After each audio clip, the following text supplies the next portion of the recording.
by the description.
So still got people on side, but they'll show up.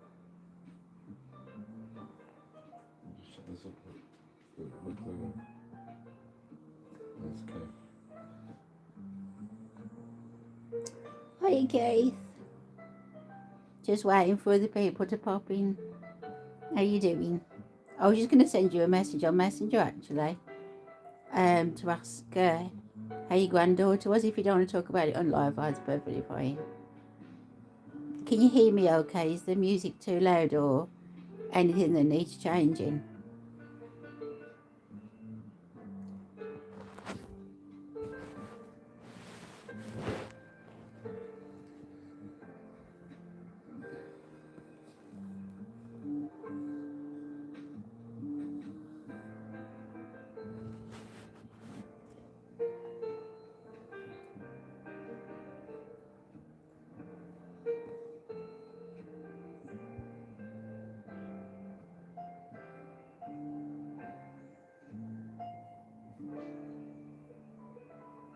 Oh, she has a sickness bug. Oh, great. Thanks, Keith. Everything's okay. Okie doke. I hope Rachel's logging in soon as well. Got to keep up my numbers. Got to keep up with the women power. Me and Rachel against you lot.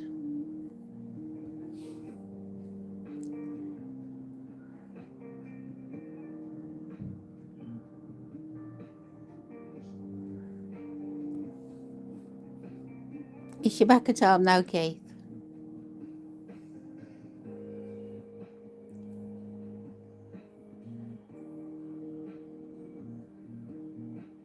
I'm just waiting for a few people to pop in.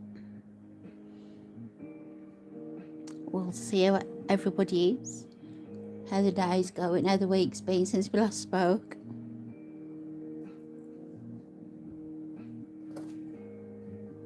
I'll see you back in the caravan, Keith. You've certainly picked some great weather.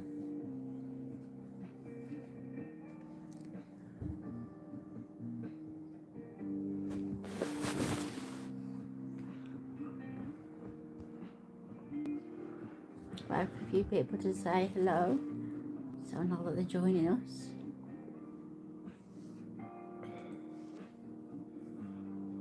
And hopefully, with tonight's chat, we can have a little natter about people's personal experiences regarding ghosts, spirits, the unexplained, paranormal, anything that you want to share with us. I'm sure lots of people have got lots of different experiences. It'd be nice if we can all chat about them and share each other's and see what we all think.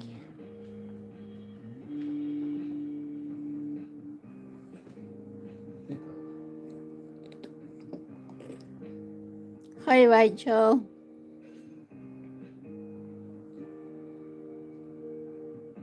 Yeah, we're all good. How about yourself?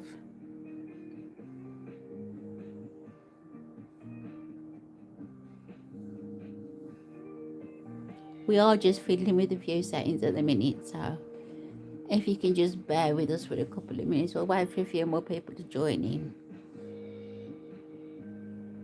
Still all new to all this YouTube chatting.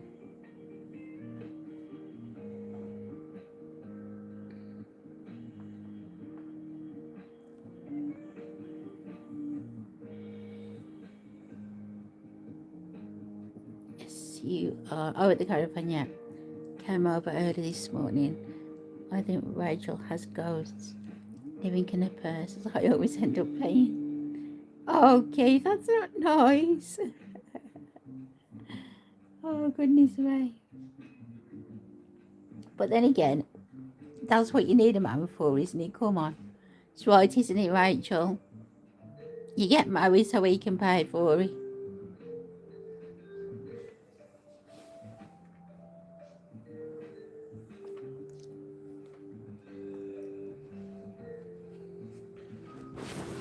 How's it going at the caravan, Keith? That's absolutely true. See, Rachel, me and you are on the same page.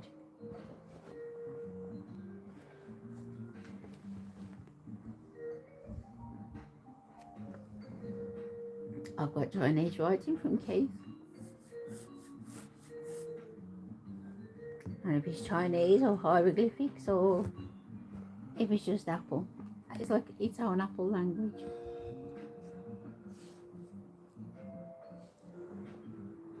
Let's wait another 5 minutes or so and I think we'll start sharing some of our experiences, I think. Just wait to see if anybody else is going to pop in and join us. Quite a few people watching.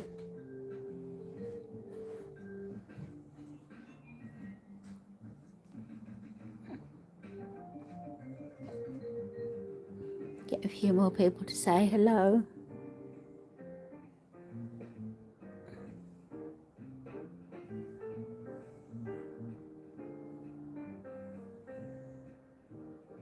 But if not, then we're perfectly fine as we are. Right, Keith? Right, Rachel? We're perfectly fine as we are if nobody else wants to join in. We don't mind. I'm just going to grab a drink.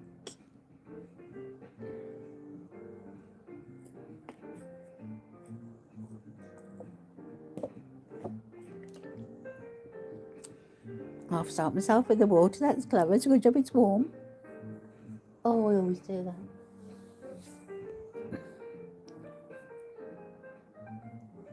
Yeah, we can have a good old natter. We don't mind who's in here. We can have a natter.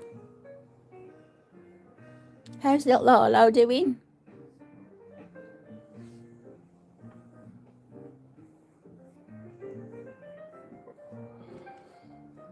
Oh, well, I saw you with a dog as well. Did you say her name was Luna? The picture that you sent me, Kate. Absolutely gorgeous. I love any animals, mate, though, especially dogs.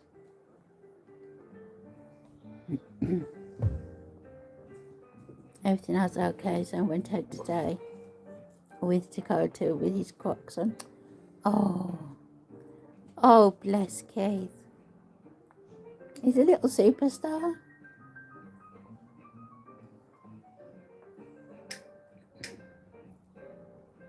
Yeah, for people that are watching, if you do want to type, you will need to subscribe to the channel.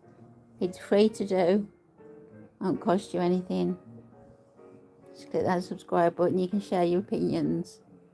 Just pop in, say hello. Just say time that you're watching or that you're listening. You don't have to contribute. Just say hello.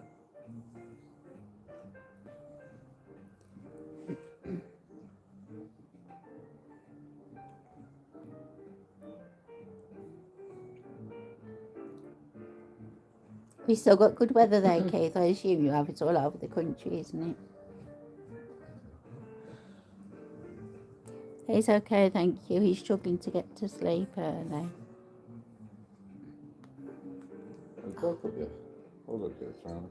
Due to low melatonin. What does that do? I have heard of that before.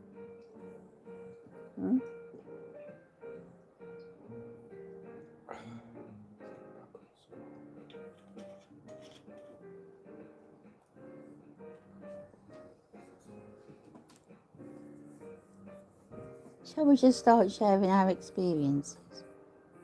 That's our last time, not yet. Oh no, Keith. I imagine if you won't go to sleep, Rachel would just stick you on the naughty step. Stick you on the naughty step, say, come on, Keith, time out. Oh, right, Rachel, okay. Bless him. I bet he's still as squishable and as lovely though as every other kid. Kids and animals, I love them all. Got a bit of a tickle. Right, so we're down to 3 people. I guess that's you two and Steve and me. And I'm perfectly fine with that. All right. You've got one waiting for you, Rachel, have you? That's good. Like I was saying before, the naughty step here is big enough for Keith and Steve, don't worry. Yeah, I'm looking back on the naughty step. You will go in the naughty step. Steve can't type too much, his phone's charging. 10 minutes ago he says I've got 21% on my battery. I said, well, you better get it on charge quick then, ain't you? Yeah, we used some with battery yesterday. Yeah, we was out yesterday all day. We left at 9 o'clock and we got back, I think it was 11:30 last night. Yeah, Oh, we did about 400 or 500 miles. We went from, like, home, obviously, up to near Liverpool. Then we went from Liverpool to Wales. We drove around there. This is like we stayed exploring.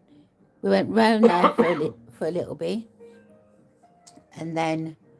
I've got you some content. Yeah, he did, to be fair. I've got you some content as well. What is that? Yeah. I actually got the car and got you some content for your channel. Can you hear me piping up in the background, just to help your channel grow? Yeah. He did take me some good pictures though, and a couple of shorts. Oh, have you got you that boat? Are you not signed in? Yeah, I'm signed in.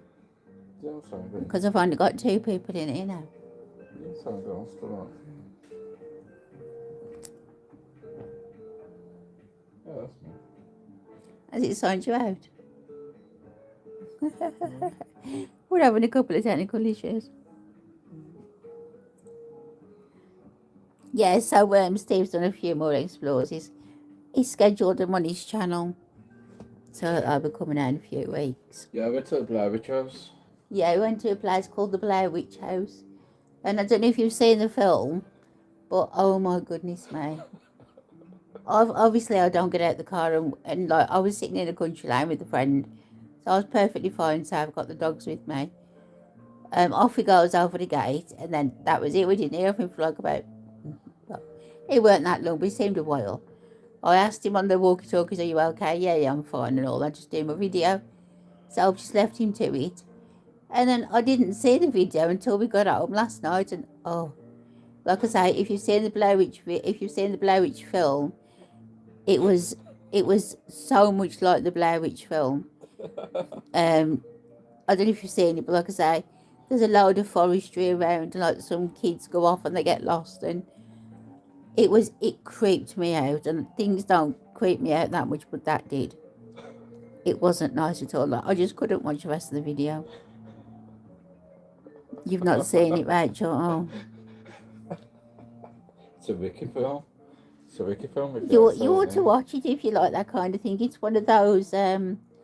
It's a found footage film. That's it. It's a found footage but film. But obviously it's all fake anyway. Yeah, it's meant to be the very first found footage film made. Yeah.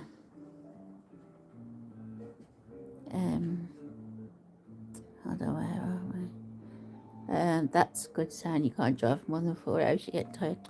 Okay, that's a shame. But I mean, to be fair, I can drive, but I drove once. I didn't feel safe with my disability. I didn't feel safe at all, and I didn't want the responsibility of hurting somebody. Thinking, well, if I hadn't driven, there's no real need for me to drive. Steve drives. Somebody else. I've been noisy. I wonder what that was. Yeah, and I just thought I'd rather give it up than to actually have anything on my conscience that I would never have lived with myself. I mean, if you accidentally kill a bug, I think about it for a few days after. So, no, I couldn't do that. But, yeah, sorry, I went off a bit there, didn't I, Kate? Sorry. I think when I was learning to drive, the most I could actually do was about an hour.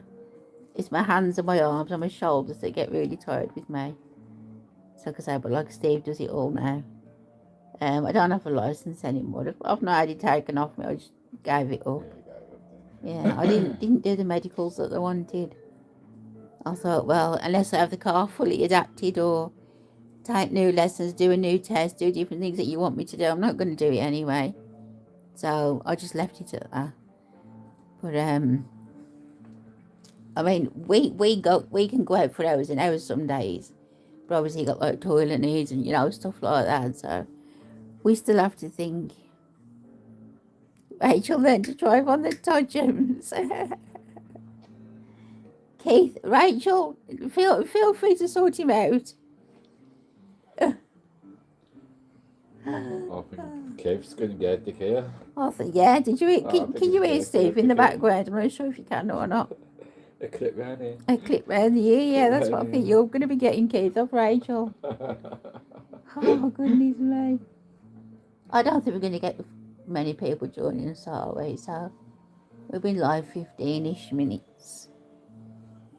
Right. So where should we start, Rachel? Have you got experiences of paranormal things or things that have happened to you?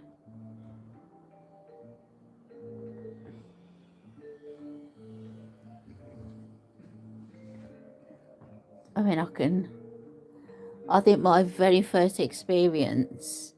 Oh, you can hear stay. Oh, that's good. No swearing in the background, Joe. Or it will. I'm just telling you what it will be the noise there. I asked if they could hear you, and Keith said yes. I wasn't saying, yeah. I've had experiences ever since before I could walk. I mean, I can actually remember from when I was about, goodness knows, I was younger than 2.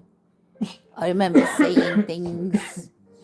I remember seeing things in our house. There was like people I could see, and the actual house though that we lived in there was something there. There was something that shouldn't have been there, but I was too young to remember because we moved when I was 3. But that one very distinctive thing I do remember about seeing a man in there. But this house is no longer there now. It's been demolished. When my mum and dad was living there before I was born, a lot of things used to happen to them. But before my mum moved in, nothing at all happened to my dad. Not one bump, not one sound, not a creak. He saw nothing at all. Yet, as soon as my mum moved in, there was certain things started happening. And my mum, she was hard of hearing, bless her. And at 10 to 10 every night, every single day of the week, there used to be loud footsteps from the corner of the bedroom to the centre of like where the light was in the living room. Every single night, really loud thumps, backwards and forwards, and it was loud enough for them to hear over the TV. And my mum never heard this, but my dad says, turn the TV down. So she turned the TV down, and they could both hear it, and they could actually feel the vibration of the light moving. And that was one of the very vivid memories that Mum used to have. There was things like slippers used to get moved. There was a tablet used to get moved. There's quite a lot of things, and every time Dad got in the bath, the lights would go out. But I think they did used to put that down to, with it being an old house, with like the electric's probably not the best, things like that. But it was a very spooky place to live in. Just wasn't right at all. Well, you'd expect there to be loads of accidents and stuff since it's been demolished, but touch wood, it hasn't. It's on a really, really busy island right now where it was. So it's really interesting stuff. But apparently my mum had a dream about the lady that used to live there. And she described her. And you've probably seen The Wizard of Oz. And do you know the lady that takes Toto at the beginning in the black and white movie part? She looked exactly like that. Really stern and just exactly like that. And my mum told the lady next door. And she said, I don't believe it. She's like, you just described the lady that used to live here. So I don't think she liked my mum being there. She's okay with my dad being there, but just not my mum. So yeah, that was a bit of a weird one. And I mean, the stories could go on for hours. They really could. It was always something I used to love talking about when I was a kid. And it's like certain things that stick with you, don't they?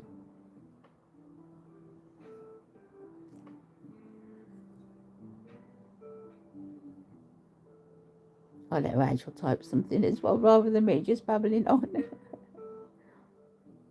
I've seen a lot of stuff, though. I knew the day that my dad was going to pass. I knew a lot of things. So people don't believe me. And that's their opinion. This is my opinion. We've all got our own opinions. As long as you don't hurt anybody or say anything bad about people, then it's still your opinion, isn't it, at the end of the day?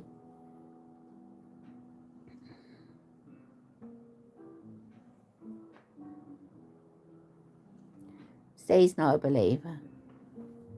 I can't. It's not what it is, just I can't. Yeah, I know. I'll sit on the fence on there, so... Yeah, because he always says if he goes into an abandoned building and it's pitch black and he hears a creak, he's going to be thinking, is that a ghost or is that a person? Or do I get out? Is it just my imagination? I mean, as you know, I'll dive straight for a window somehow, okay, if I'm scared. Yeah. But open, oh no, you will be open when I'm finished. Yeah. Yeah, there was one abandoned place where Steve went. It was called the Artist's House. And the story to the house, the story to the story to the house was that there was a man and a woman who lived there, and the man was like a skilled artist, and he was, oh, don't tread on my phone, puppy. That's the cat trying to press buttons for me as normal. Yeah, there was the man and the woman. The man was the artist, and he had like a huge barn out the back, and he was actually going to be holding some kind of a fair just to show off all his paintings. But unfortunately, on the actual day of it, First day before. oh, was it the day before? Yes. Sometimes about. There's a newspaper article. Yeah, there was a newspaper article about it. Yeah. Sometime around this fair that he planned to hold, there was a fire, and unfortunately, his wife, his wife passed away there, and there was like quite a lot of people going there, paranormal people doing seances and Ouija boards and stuff like that. And I'm not too sure if Steve knew about it at the time. He could have done. But like I say, didn't you know? No.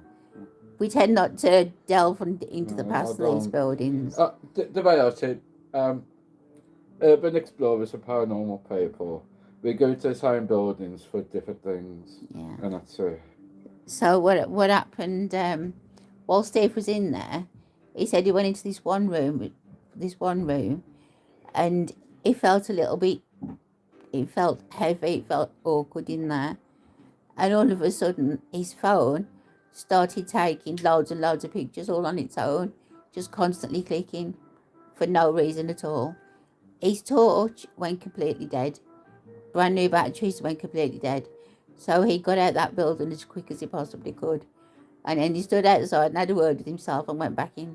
Yeah. Yeah, changed batteries. That's what he did. Went straight back in. Yeah, he changed the batteries on the torch and went straight back in. Straight back in. And he says, I can't do this on every building because it's probably just me scaring myself. So that's what he did. So good on you, Steve, for that one. Okay, right, so I'm going to catch up with what you've put now. I'm not ignoring you, just didn't want to start different conversations. Yes, most definitely. We went to Newstead Abbey a good few years ago, and that was haunted. Oh, Abbeys are nice. Yeah, Abbeys. Beautiful building. So what happened there then, Rachel? Or unless you've already told me at the next comment, I'm on kids now. So, and I thought we had a ghost as money kept going missing. Then I realised I was married. Sorry, I couldn't help it.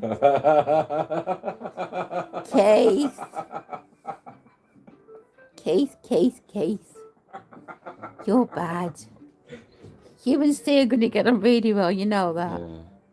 Yeah, I was going to say, moths come out of your purse, don't they?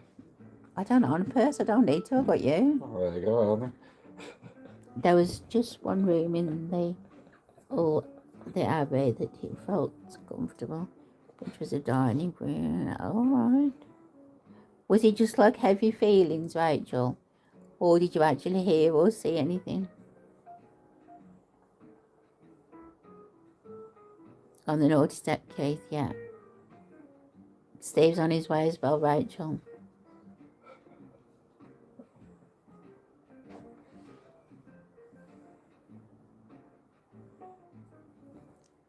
Deja vu as well, that's a good one. I bet everybody's experienced at some point in their life. I know that we've been like down different roads and I've said to Steve, oh, there's a canal down there. Oh, I remember this bridge. No, I can get lost on a postage stamp, but get lost absolutely anywhere. And sure enough, at the end of the road, there's a bridge, or there is whatever it is that I've just said. Strange at times.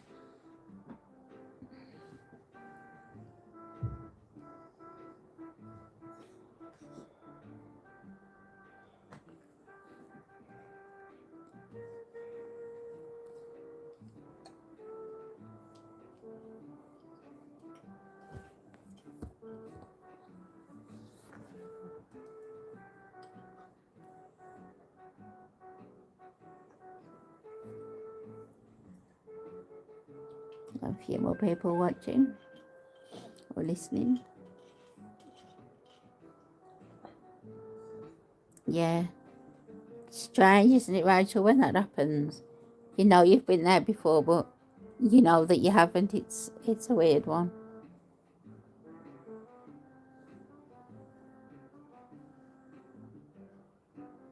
I've even dabbled with like tarot cards and angel cards, things like that. I used to give readings to people.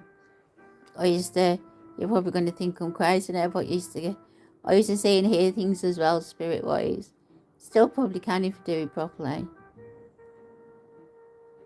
But like with different things health-wise and certain situations in life. Hi Tracy, how you doing? Really glad you've said hello so I know that people are there. I was just chatting about paranormal experiences and trying to get a chat going about things that have happened to us.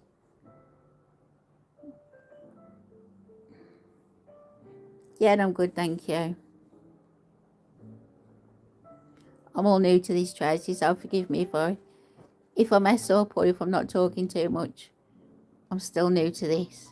We've got good people in the chat already, so feel free to say hello and hopefully we can have a little bit of a natter.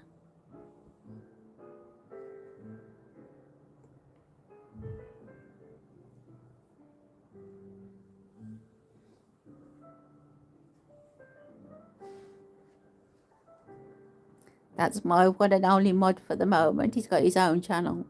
He does urban exploring. It's my husband. So yes, as we were saying about paranormal and ghostly happenings and stuff.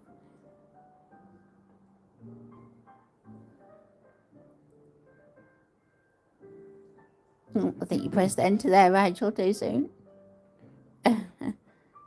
Or was you answering something I've just said? I can't remember, sorry. But yeah, like with tarot cards and that, when I first started doing them, obviously after cleansing them, I used to see people walking around in the living room. I'd just be sitting there at the table and I get like black figures walking around and I'm like, goodness me, I think they were shadow people. I couldn't be 100% sure.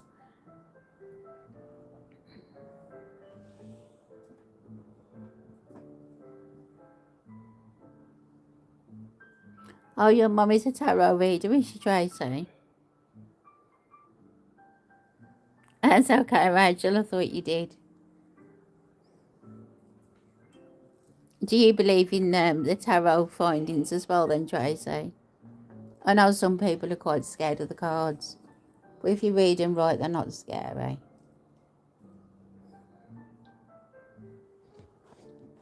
Yeah. Do you have many experiences of the paranormal, Tracy? Feel free to type away, I don't mind. We'll just chat about it if you want to share with us. Hey, Keith. Head under the cover time.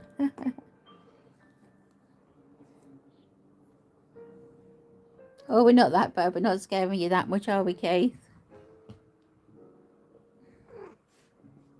I keep getting attacked by the cat. She wants to be nosy and see what's happening. She has to keep moving off the phone.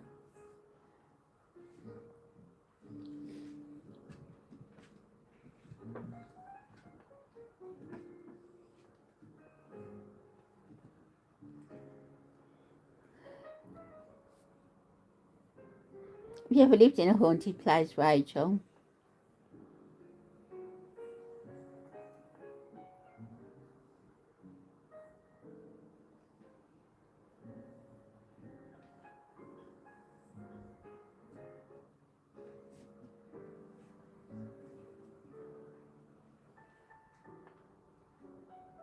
Dreams are a good one as well.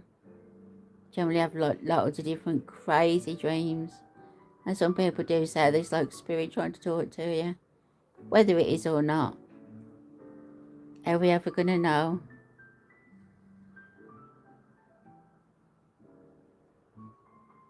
Bye, okay, Tracy, bye. Thanks for popping by.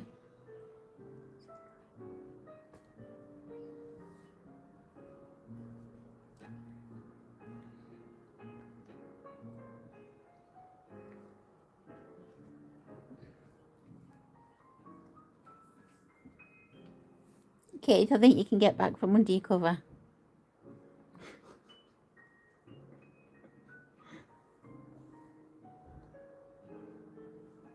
What's your plan for the caravan this weekend then, Keith?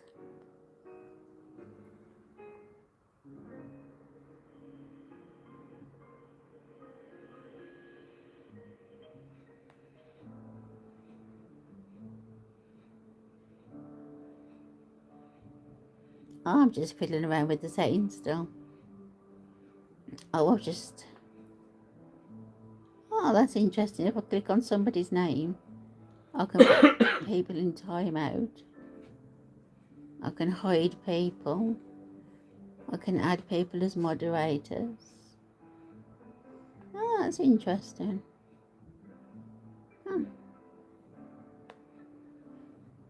Like I say, I'm still fiddling. I'm still trying to find stuff. If any new people there pop in, you want to speak about ghostly things or their own personal experiences, please type them in the chat and we will talk about them. Rachel, you remember when you were a young girl, your uncle died, and on the way going to sea, in my auntie, I felt very badly sick. And when we got there, an ambulance was parked outside her house. Yeah, I get feelings like that. That's like empathy, isn't it? I think they call it. Your eldest son is coming down on Monday for a few days with our granddaughter. Oh, that's lovely.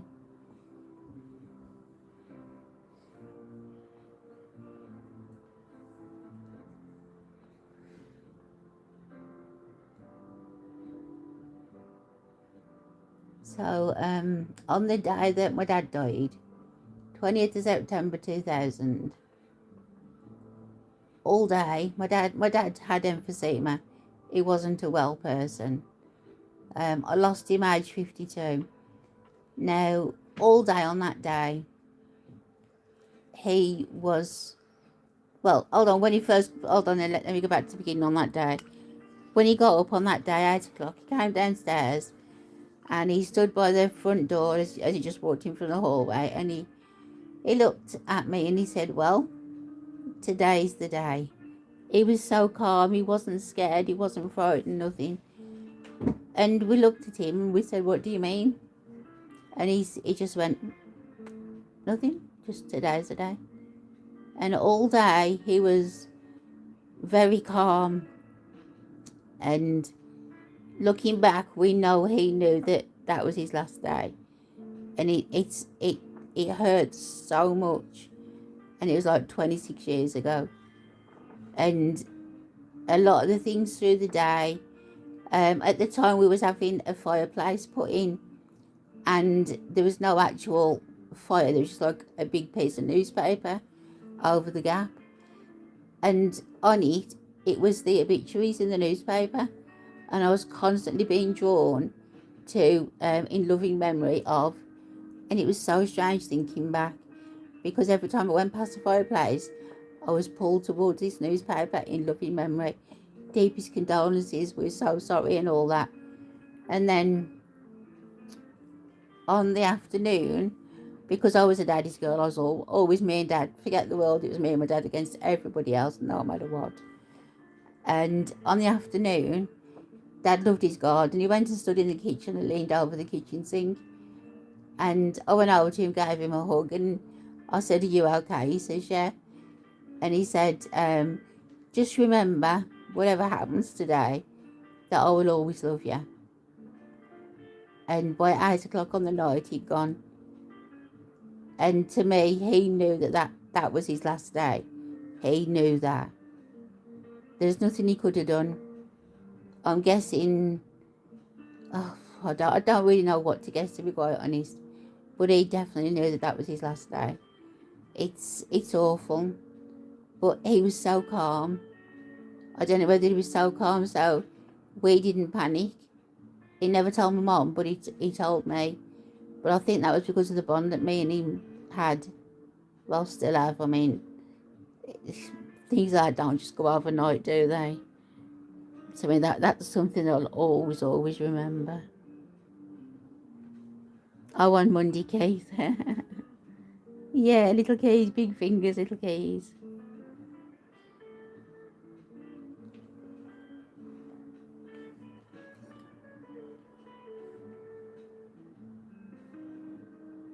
Other experiences, what else could I think of? Oh, there's been so many. Let me think. A couple of weeks after my dad had gone, after his funeral, we went to the cemetery. I started in the car, and a split second, I had some kind of a vision, a memory, a thought, whatever you want to call it. And Mum gets back in the car after visiting like the grave, gets back in the car and asks what was wrong, because she can see it clear that something had just happened, or I'd had a conversation with somebody to upset me. And I says, "I've just seen a really bad accident." And she said, "Where? Where?" I says, "Look, I can't see anything. What's happened?" I says, "No," I said, "it just popped into my head. It was really strange." And she says, "Oh." And I explained like where it was on the roads that we was going to go to. And she says, "Funnily enough, so I was going to go that way." I says, "I won't bother." And a couple of days later, we did hear on the local news, or by word of mouth, something like that, that something had happened on that particular road. So to me, that was like Dad was telling us not to go that way because it could have been us. So some little things like that are really nice to have experienced. Not everything is bad. You were ushered into the kitchen by paramedics, told my dad that Gordon had passed away, and I had to rush upstairs and be sick. It's like I knew something was wrong. Yeah, Rachel. I experienced quite a few of them. Not so much now, thank goodness. But when I was younger, I used to experience quite a lot of stuff like that. And I don't know how to explain it. It's like when people feel pain, I seem to feel it as well. And I'd rather me be the one that's got the pain than them. I know that's like just people feeling for others and people that they love, but like people I don't even know. And it's strange to explain.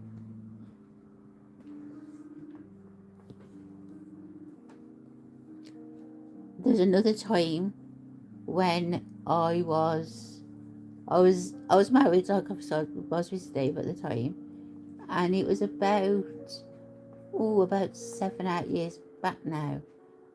My mum used to work in a charity shop, voluntary work, just sorting out clothes, stuff like that.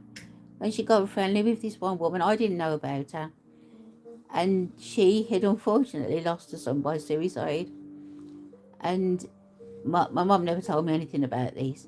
The one morning they came downstairs on my lift, and up the corner in the living room, I saw a young chap, and he was, I'm not sure how much of this I can actually say, but let's just say he was there, and I'd seen how he'd done it.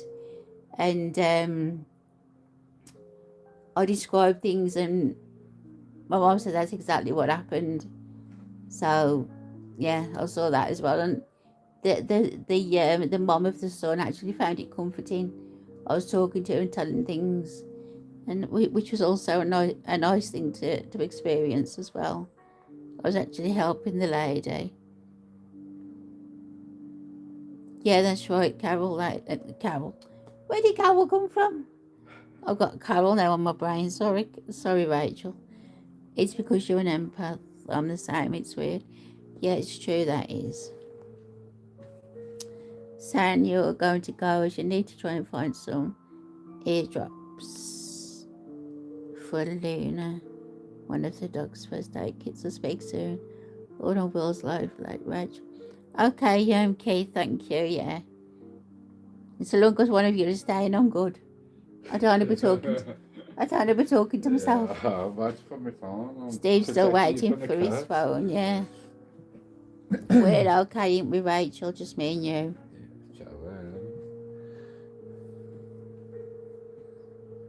I know I'm a bit silent, but like when there's only you talking. But I mean, it's okay. I don't mind. It's not as if people are listening to silence. They got the music on in the background. I could tell you loads of stuff that happened to me though. Should tell Rachel about the night you put in your dad's pocket. Oh yeah. Steve's just reminded me, so there's loads of different ones. When we first lost my dad, my mum wanted to go to a spiritualist church. Some people believe, some people don't, but I think you're kind of a believer, Rachel. Well, we went, and the very first night that we went, it was literally 3 or 4 weeks after we'd lost him. It was really soon. And the medium, which we found out later was a really, really good person, but obviously we'd never met him before. He came over to us at the end of the service, and he said something to my mum which upset my mum because she was like spot on. And then he looked at me and he says, "Oh, by the way, your dad's telling me ditto." And I just looked at him and I froze. And I thought, oh my goodness, mate, he's real. And what it was, I don't know if you've seen the film Ghost, where Patrick Swayze at the end, through the film, he'll say to his girlfriend, ditto, rather than I love you. Well, that's what every time that we used to watch the movie, Dad would then say ditto, ditto for like a good few weeks after. He was a wind-up merchant, that was my dad.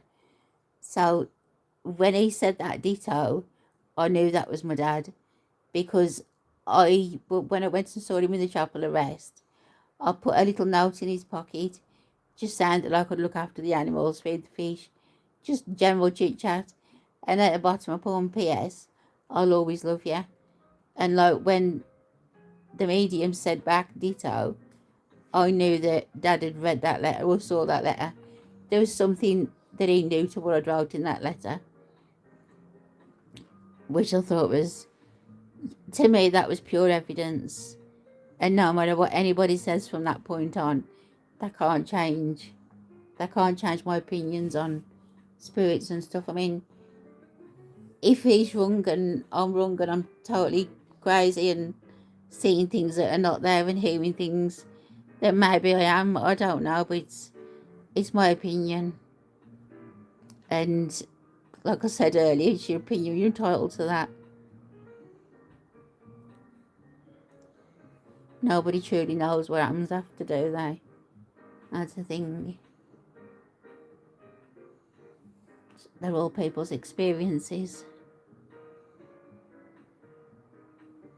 When I lost my mum, that was more recent. That was like 3 years, February just gone. And my mum was perfectly fine. She was coming home on a Thursday. And I spoke to her literally 2 or 3 hours before she went. She was just about to go and have a dinner. And she had a blood clot, and it was breaking up, and they didn't discover it, and that's what took my mum. But at the time, they was trying to treat it, and they was rushing my mum down the corridor with the bag, the things that they do. And we were sitting at the side in the corridor. I don't think they knew we were sitting there. And as she come past us, it was a traumatic experience. It really was, seeing my mum like that. But then literally about 20 seconds later, I saw my mum, or an apparition of my mum, whatever it was, I don't know. Was it my own thoughts? I don't know. But I saw my mum following what was still herself down the corridor. She was stumbling the way that she used to walk. She was wearing a nightie. She was totally oblivious that anybody was either side. To me, she'd already gone then. I was just waiting for them to tell me that she'd gone, if that makes sense. To me, it makes perfect sense. And I had a little natter with her when you say your goodbyes, and I did tell her. I didn't say I'm asking you, I said I'm telling you. I want you to let me know that you're with my dad. And she did. She did. She came to me in a dream. Like I say, it's all my own opinions about stuff. Everybody's different. Everybody has different experiences. If people think I'm silly, then so be it.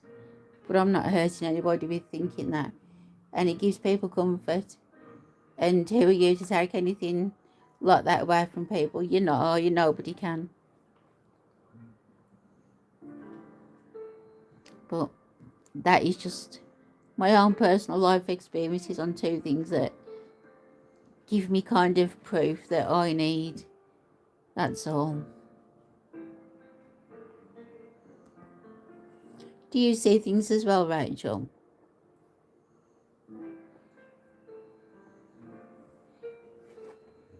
I'm just going to grab a drink.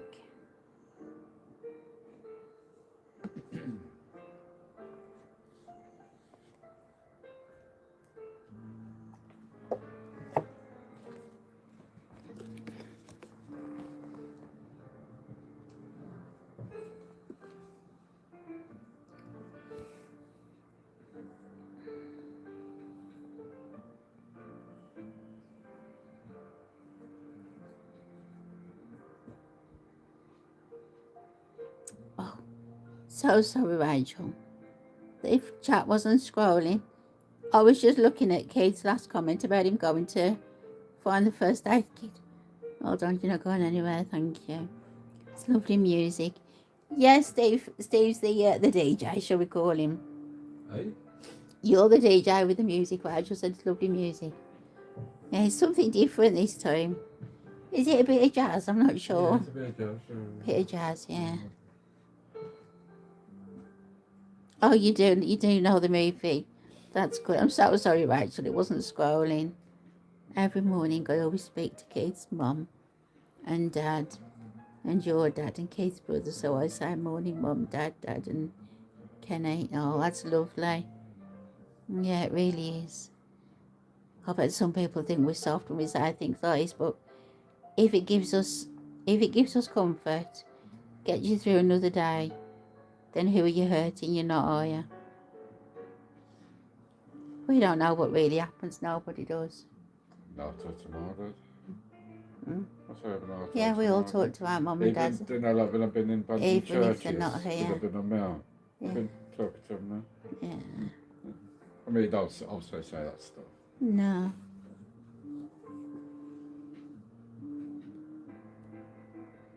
I said to them that Kate's poorly and to help him. And no word of a lie, Keith and I was driving out of the driveway and a white feather flew down. right in front of us. It was us. Oh, definitely, Rachel, definitely. Yeah, white feathers. Definitely. They was listening. They'll send him healing. Yeah, that was beautiful.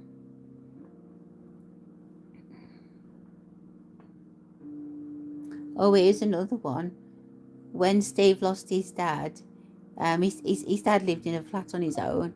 Steve went and cleared out his flat and bought quite a lot of the stuff in our spare room now. So in our spare room now, we've got like his dad's stuff and my mum and dad's stuff. But yeah, so we've literally got like one bedroom that we're in.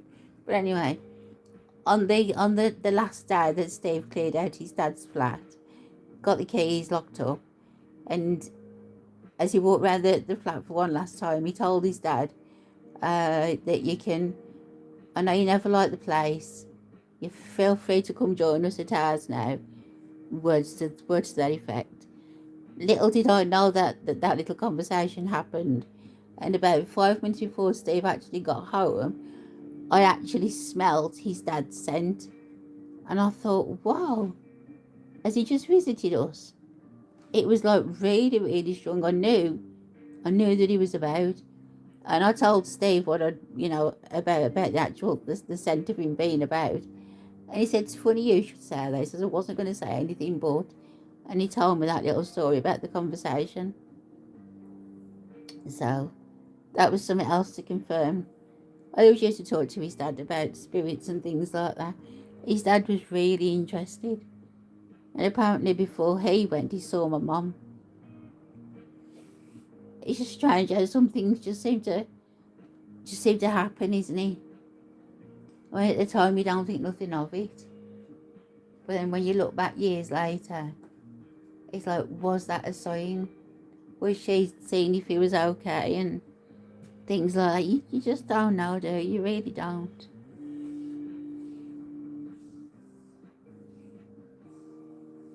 I used to give people messages, but it took so much energy, so much time. And with my condition anyway, I get really tired. So I was getting totally burnt out. So I didn't really do it for too much time. But it was nice because people were getting happy. They was feeling some comfort from what I was telling them. And some people, all they needed was a yes or a no. I used to do things with the pendulum as well. When my hands were okay, like I say, I used to do the cards, the tarot cards. Can't really pick them up anymore. Do try, but it's not the same.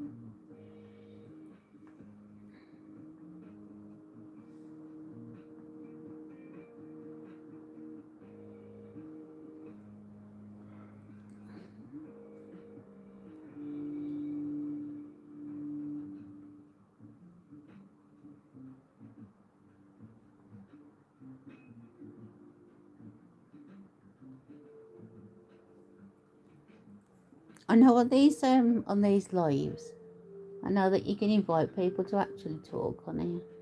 I don't know if you feel comfortable about doing things like that, Rachel. I know some people won't talk live. Surprised I'm doing it, to be quite honest. Yeah, you can still hide your screen, can't you? So that's Yeah, you can still hide your screen so nobody sees who you are if you don't want to be shown. Your dad passed away 3 years ago, and you were at your mum's with your daughter Sophie and Arlo. We were in Dad's old room, and Arlo said, "It's okay, Nana. Don't be scared." Oh, bless. Yeah. Kids are so susceptible, aren't they, to things around them, people's feelings and emotions. I remember my little cousin, when he lost his granddad, nobody had told him about it at all because he was so close to him. And then the one day, I think he was washing his hands after being in the bathroom, just standing there, and we heard him talking to himself. Well, we thought he was talking to himself. And we went and just went like near to the door and says, "Who are you talking to?" And in his own gibberish little way, because he had a speech issue at the time, he was talking about his granddad, but he's actually talking to someone. And like we looked at each other, and it was like, "Did you tell him? If you told him?" Like, "No, I haven't said anything." And nobody had told him, but he was talking to He was talking to his granddad. Yeah, it is, Rachel. It's amazing.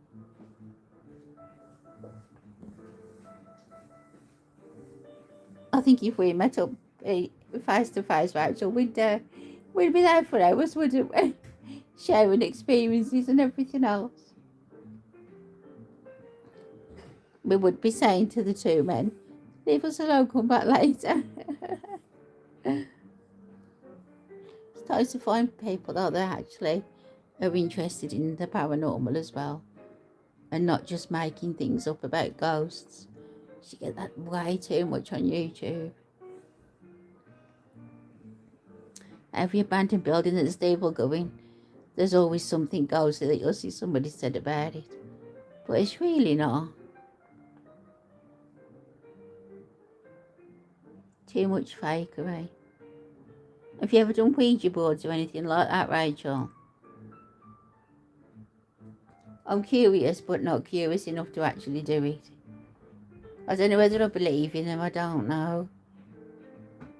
I'm just not, I don't know, I'm just not sure about it. Because if it is real and you open things up, and because I'm kind of open to spirit anyway, would I then be kind of inviting things in if it is real? I don't know. I'm not that brave to try anything like that.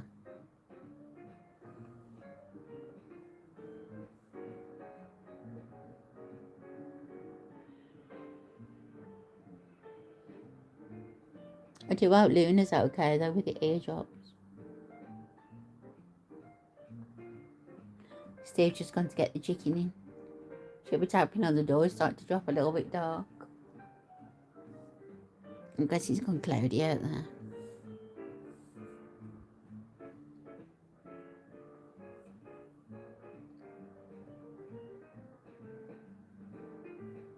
The ghost movie always makes me cry at the end though. I always think of my dad. Being quite brave today talking about dad, not getting upset. See, I can do it some days.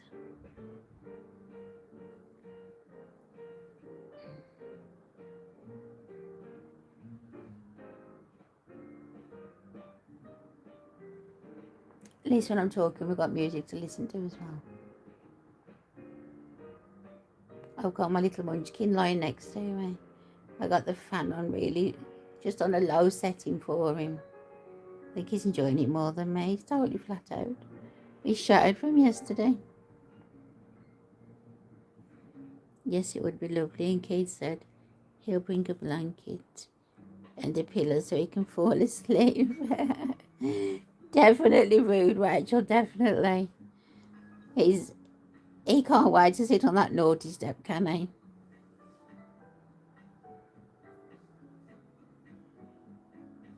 We'd have to say really spooky stuff so he wouldn't dare sleep. That's what we'd have to do. We'd have to make it up so just and make it really spooky.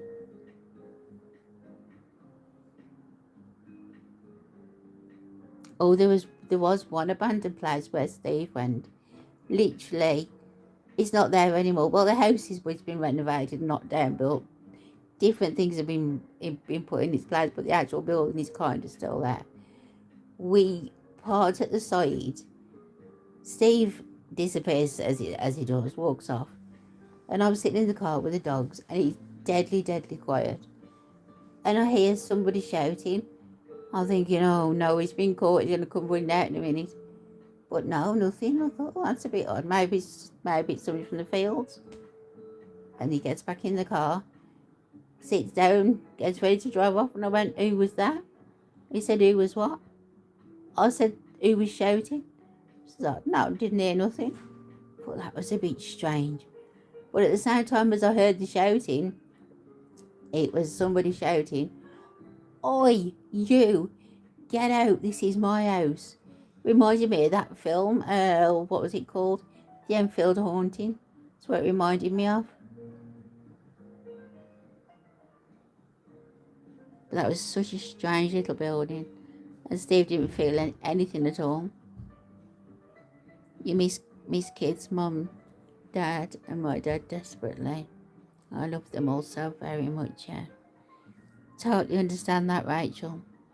Really do. I miss my mum and dad so much, and Steve's dad, and all my furries. It's just not the same anymore, nothing is. Christmas is not the same, birthdays are not the same. Christmas especially. When I was a kid, we used to have all the family members, and now they're slowly leaving. It's awful because all we've got now is just me and Steve and the animals. And we don't feel like celebrating half the time because we just think, what is the point? We can be happy as Larry in Will's chat and things like that. But that's it really. I mean, we're not grumps as people. We just miss people. And after a while it just really hits home, doesn't it? It really hurts, it does. People on the outside just say, oh, we have to go and things like that, and oh, you'll get over it, or oh, well, they had a good innings. But that's not the point. That's not the issue. You miss the actual physical person being there. We know we don't all last forever, but that's still not the point. You actually miss them talking, being on the end of a phone, just knowing that they're there. Even if you didn't see them all the time, you just miss them. No, you never ever get over it, Rachel, never. So my dad's been gone 26 years and I will never ever get over losing him, never. Still raw with my mom and Steve's dad, but my dad, he's been gone more than half my life. And it's awful. It really is. Oh, I think Steve's charged now. Fully charged, but I've got some. He's not fully charged, he's got some. I've got some. Well, your naughty step buddy's not there now.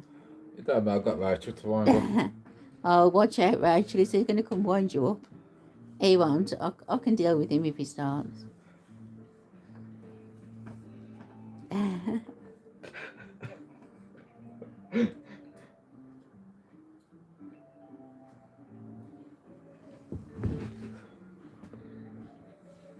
There was another one I was going to tell you. I can't think what it was now. Have a think of me. What was I going to say? Told you about the... It's getting dark early. It is. You got the chicken in? Yeah, just go here. I told She you gave me about... the run around as well. The little devil. Did she want to come in? No, I don't think she did. I think she wanted to stay out there and I've parted a bit longer. On her own? Yeah, I know. Poor Yeah. thing. Oh, Keith popped back in. Keith, you heard Steve was about, didn't you? I did, didn't I? I don't think you ever get over losing a loved one. You just learn to cope. That's very true, that that's is. right. It's just a new way of living, isn't it? I lost my sister and my dad, so We were it's sat, hard. in one night in our TV. Should that be front room? One night and our TV just came on and the sound was very loud. I'm sure it was one of them. Oh, definitely. Just say, hey, don't be sit down, I'm still around. Definitely somebody was letting you know that I was still about. Your partner in crime's phone is charged now, Keith. Yeah, I got some charge. He's got some charges I've then. got 82%. I'm down to 50%. Yeah. I need to look for one gimbal thing, you know. Yeah. Well, hopefully we can get him a GoPro soon. Yeah, I'm have to Put go teeth far, back in. far. You lost your brother in a motorbike accident when you were 18. Still missing to this day. Is that Kenny? Or was that an uncle? I know Rachel mentioned. Yeah. Kenny Keith. So sad, isn't it? All the years that you've missed out on as well. Yeah, Kenny, yeah. See, I do listen. I try and remember names. That's from working with kids, I guess. Try and remember the names. At least you got someone to blame them when you remember the names, the little what's-its.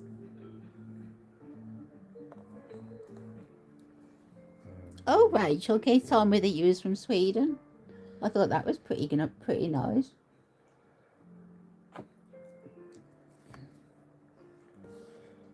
Do you have the accent as well?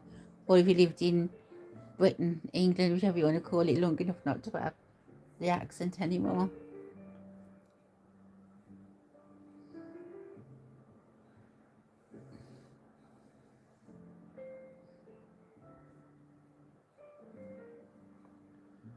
Oh, right, Rachel, okie doke. Oh, yeah, I think Keith did mention something about that. It was a long story.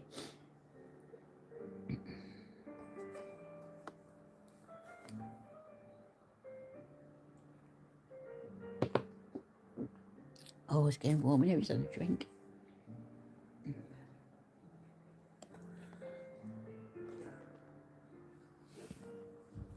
I noticed that Keith's popped back up again now. Now we've kind of swerved away from ghosty stuff.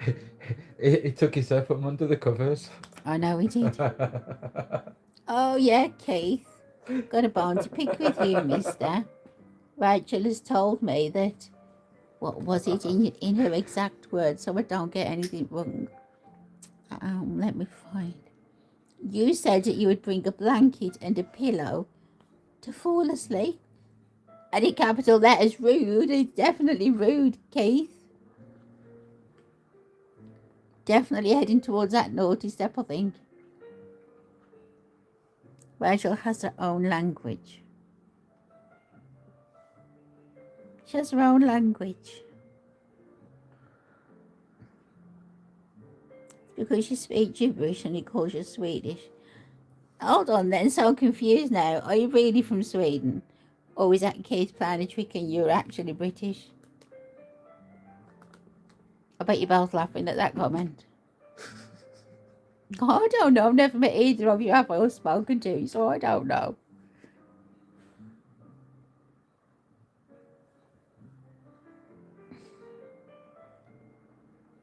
I know Rachel's not going to play me up. Well, I think Keith would.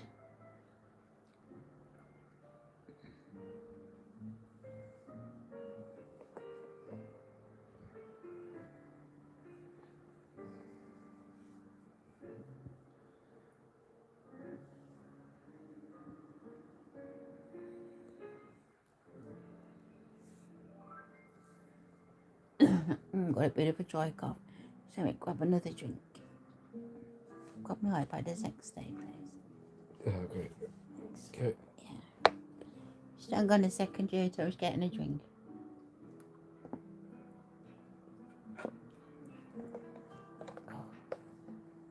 Okay. Good. I'm Okay. back. Yep. I'm back.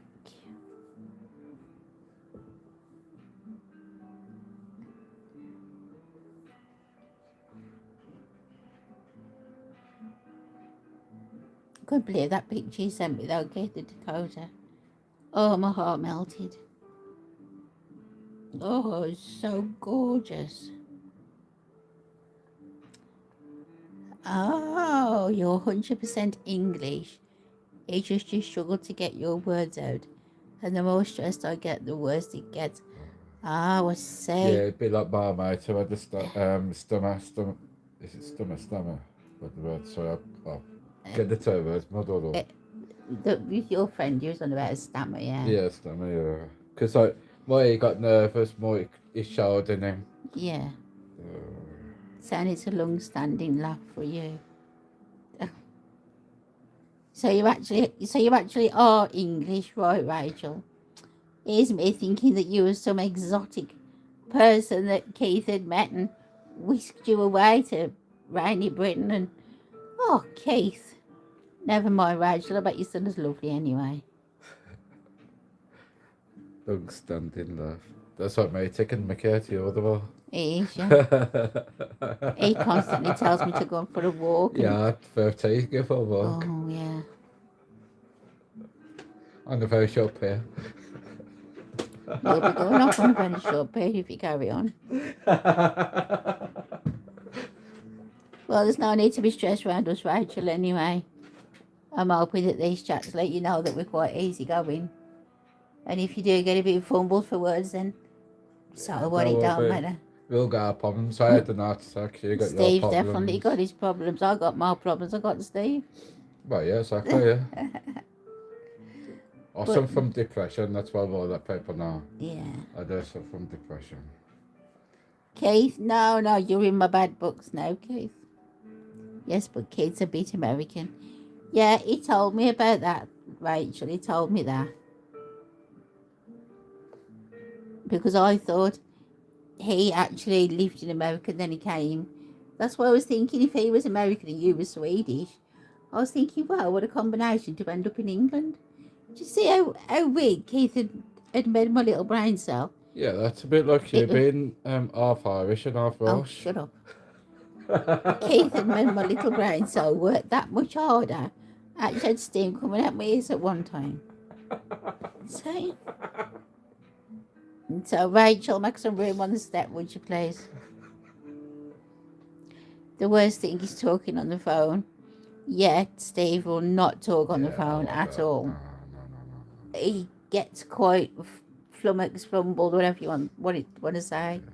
I mean, I do when I'm talking, just jibber jabber comes out of me sometimes. But I will pick up the phone, I will talk to people I don't know. It doesn't bother me.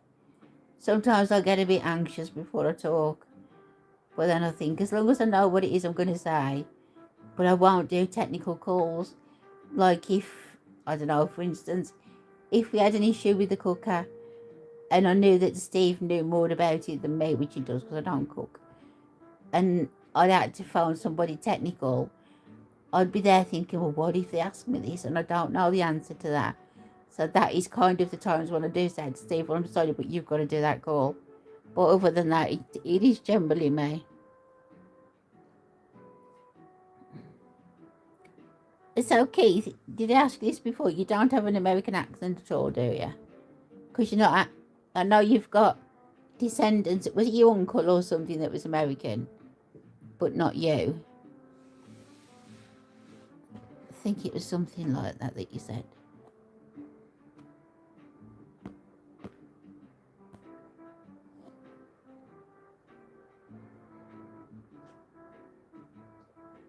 We used to have a kid at school who was a bit American as well. I think there was somebody in his family that was American, and he used to try and take the accent off, and oh goodness me, he didn't do a very good job of it. He proper laid it on. But yet when he was on his own, he's just his friends, it's about normal.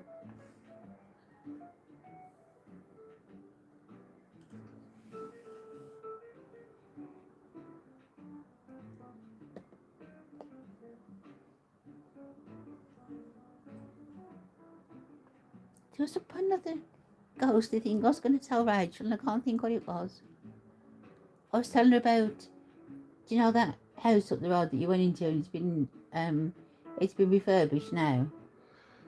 The one up the road. I've told her about that one. The one by Muckley Corner, yeah, I know which one you're on about, yeah. The other side of, yeah, by Litchfield, yeah. So I was trying to think of what the other one was. Oh, there's another place that really gave me the creeps. I thought the one that they converted on the left, as we go up. Yeah, that's the one that gave me the creeps. That's one of the early explorers. Yeah, that's one of the early ones. But I know that there was another place. It was pitch black in there, that was. And I can't remember which one it was. I know there was two, but that was one. Other than the Blair Witch, I don't like that place. That's because of the trees, I think. There was Dudley Rider School, that one. Yeah. I didn't like that one too much. People do go that. Yeah. And there's another school that they go into, it's in Dudley. I don't think it's there anymore, it's Bowler's Green. Oh, you went there, didn't you? Yeah, I went in there. And if you go under the stairs, you see where the people have been putting that circle thing with that star in the middle. Yeah, if you go in the basement and under the stairs, what they say, a lot of them on the floors and things like that, and the upside down crosses and different things. Yeah. But the other one that you're probably thinking of is Axe House. No. No. Because I had a Ouija board and all sorts and that. Yeah, but no. Watch don't walk on the phones. Have you done a Rachel? Goodness me, where's my words going today? I'll tell you, I'm not even had a drink. Goodness me. Have you done a Ouija board, Rachel? That's what I meant to say. I did I miss? That's nothing. When Keith worked in a factory years ago, he made them all believe I was an Indian. And my dad couldn't speak any English and was very strict. Oh, so Keith, you're a wind-up merchant as well by the sound of you then. Some of my words come out with an American accent, but not as much now. They believed you for a few years. Oh, goodness me. What are you like, Keith? I bet you will have to be around now.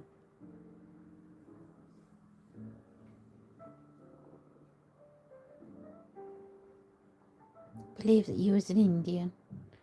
Goodness me. Oh, I don't know the things. My dad was like that though. Oh, he was terrible for it. Yeah, he'd go around with the new Wolverines to get the guitar out and start playing it, but then Yeah, it was a nightmare for doing stuff like that. When we was actually living through it, when I was like 8, 9, 10 upwards, that kind of age, I used to think, oh, Dad, stop embarrassing us. But like now, well, I'd just love to see him do it again. that's why you love me having a dance, don't you? You're soft. You're scared of Ouija boards, I wouldn't even entertain it. Yeah. Is that what I was saying, isn't it? I'm curious to know about them, but I'm not curious enough to actually do it. Because if they're not a load of rubbish, and the way I sense spirits and see and hear things, would I be welcoming things in because I don't know what I'm doing?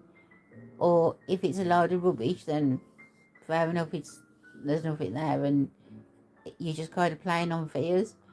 I don't know. But I just wouldn't. But yeah, but the way that you should look at things, if God was real and he had the almighty power. Oh, you're touching the subject now, but go on. Yeah, I'm just saying, I mean, like, okay, you should be able to, and he had the almighty power, he'll be everywhere at the same time and same point, yeah? No matter where you are, no matter where the world is, okay? So technically, you should be able to just turn the glass upside down, and if you had a pair, you should be able to move that glass without anyone touching it. But the same thing with that proof of a Ouija board. If there was ghosts and spirits and things like that around, if you watch these videos and things, that they'll either slam doors, different things, roll a ball, move a teddy bear. If that's the case, you should be able to put the planchetta on top of the board, nobody touch it at all, and it should be able to move on its own free will. Yeah. Yeah. But they do say that it needs some kind of an energy to do it. That's why people are supposed to touch it. But people believe in God the same kind of thing, it's all spirit.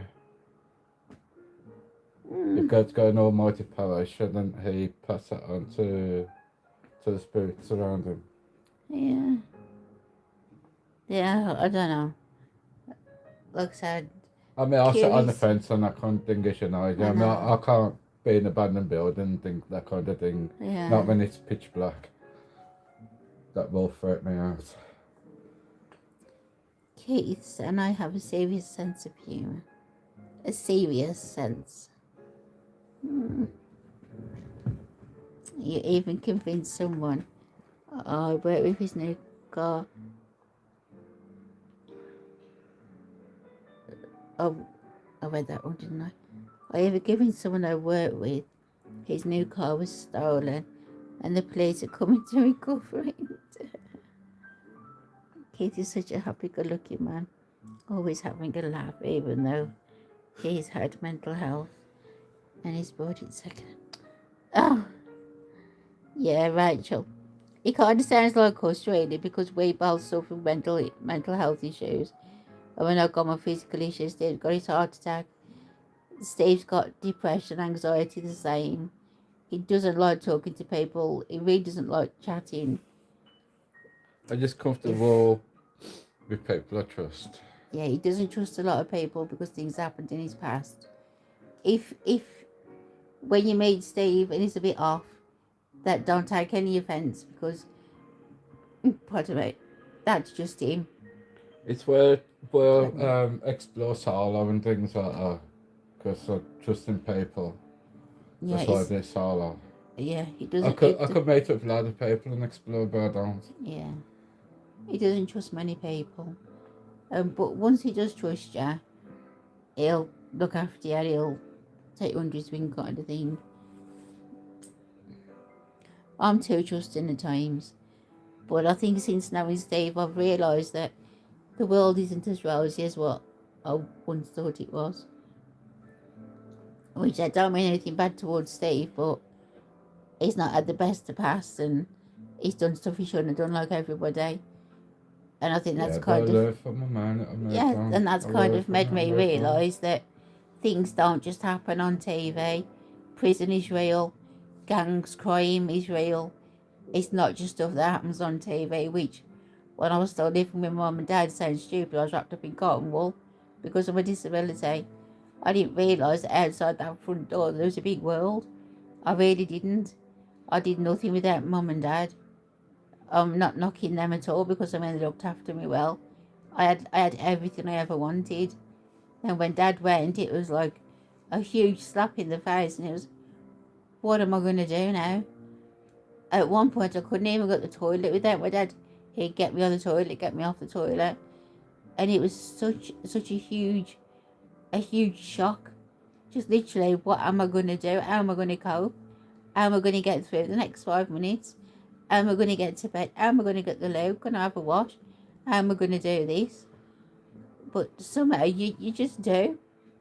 I don't know how people go through it, and I mean, I'm not, well, say I'm not that bad off. I mean, I'm not. My hands are not great right now. I'm struggling at the minute to hold a fork, hold a comb, things like that. But I'm still doing it. I'm still trying. I'm still getting through. Yeah, there'll be a day when I probably won't be able to do it. And then it's Yeah, I like, do what I can, kind of. yeah, I mean, Start my Steve helps me fire, out an awful I do lot. what I can for you. But there's always somebody worse off. There really is. And you've got to stay positive. I'm not positive all the time. I try to be as positive as I possibly can. So I go crazy in Will's chat just because it brings other people a smile. Yeah, I And think we all try and do that, don't we? At times, I think, try to yeah, I have a think good we all laugh. do. Yeah. We all try and have a laugh just to make somebody else smile. The medium you watch said it's best not to try the boards and bring in, yeah, that's another reason why I've not really done it, because I don't know what I'm doing, and I don't even think I'd sit in a circle with other people doing it, to be honest. Have you been to a spiritualist church before, Rachel? Have you ever sat in an open circle or a closed circle? Do you see stuff yourself, other than being an empath?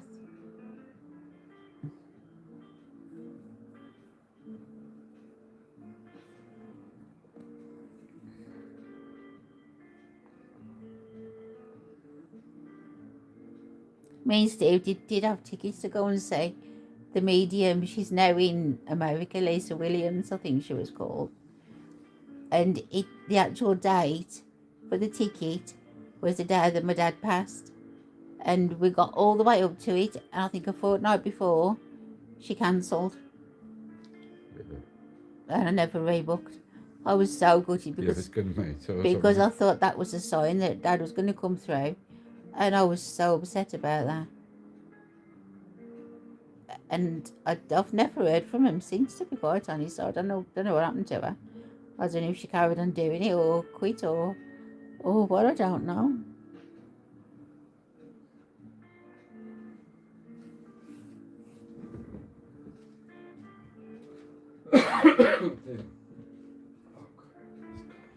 Mm-hmm.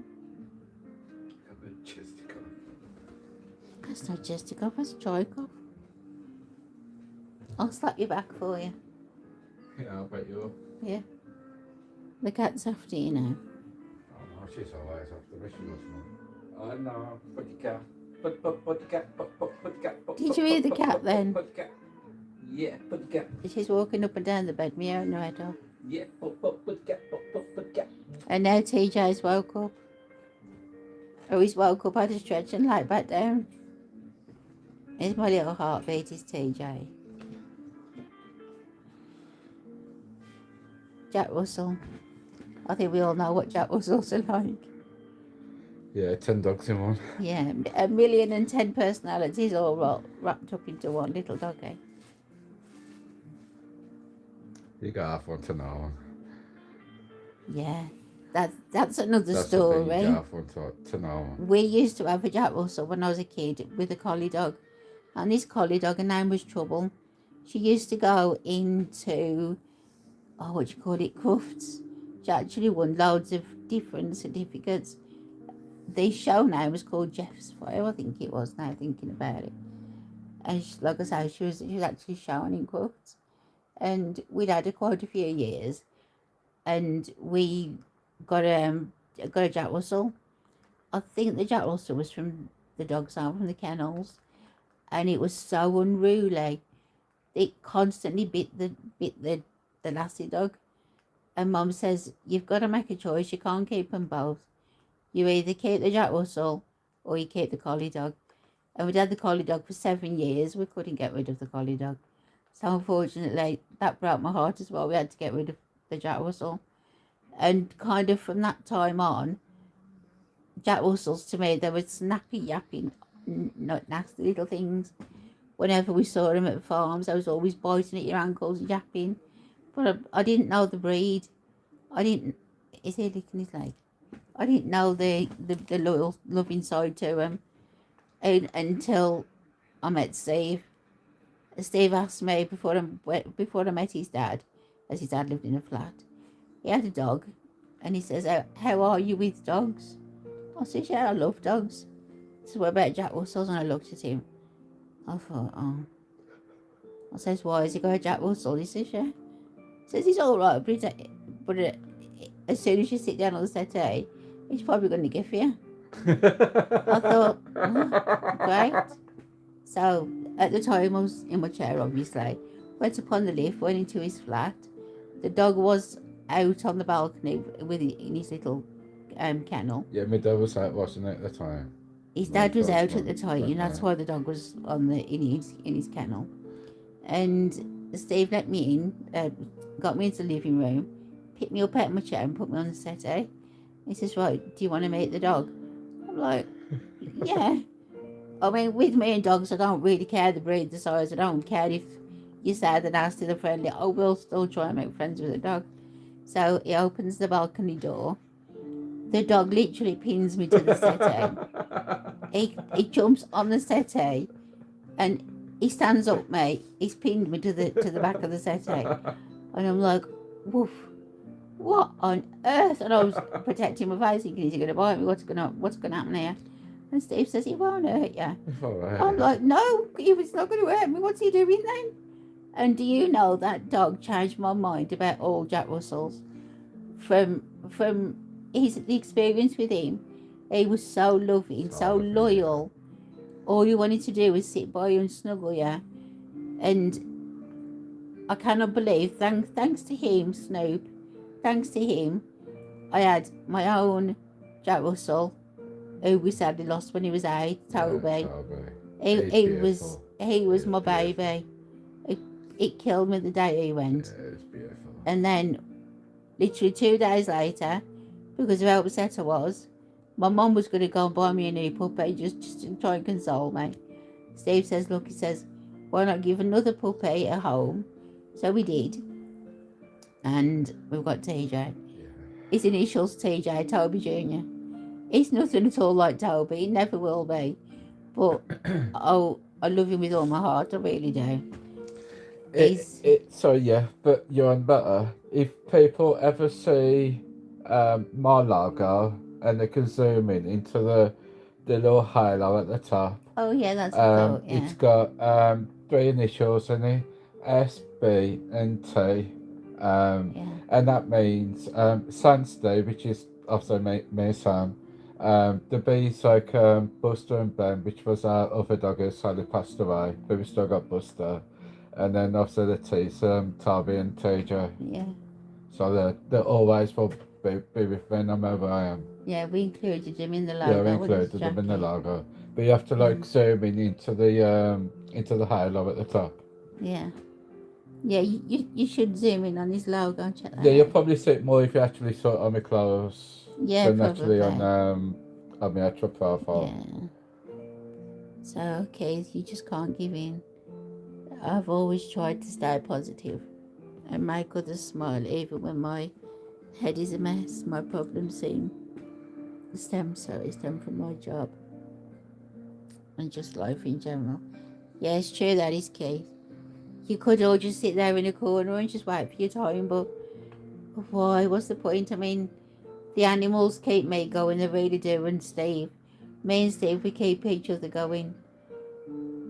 Some days we both don't. We argue a lot because we're always around each other, but we've only got each other. We are, if one's away from the other one will worry about the other one. So we can't win. The only time we're apart is like when I'm in the abandoned building. Yeah, And it's true, that is. that's Yeah, the only time we're apart. yeah, it's true. Other than that, I'm always pretty safe. Yeah.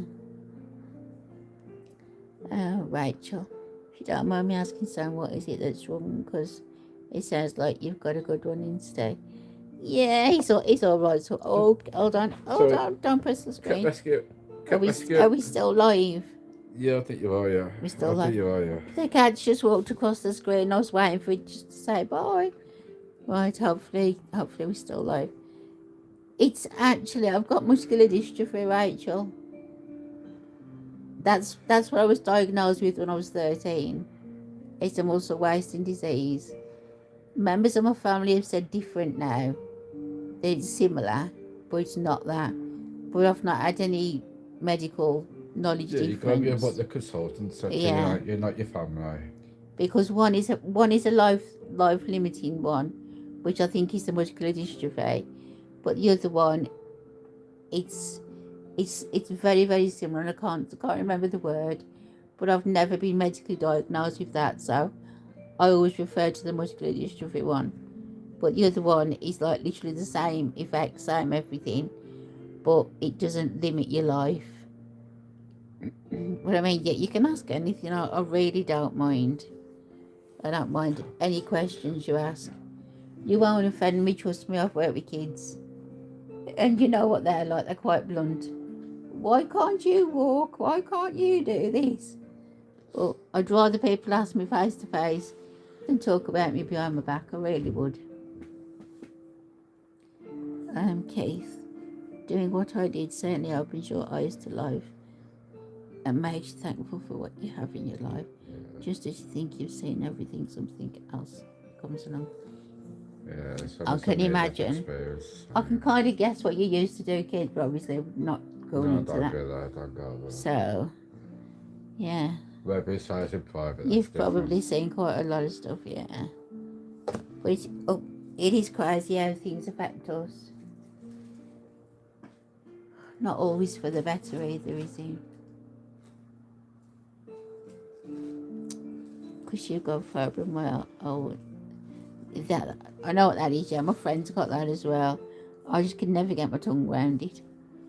The kid is amazing to me. It helps me so much as I'm always unsteady.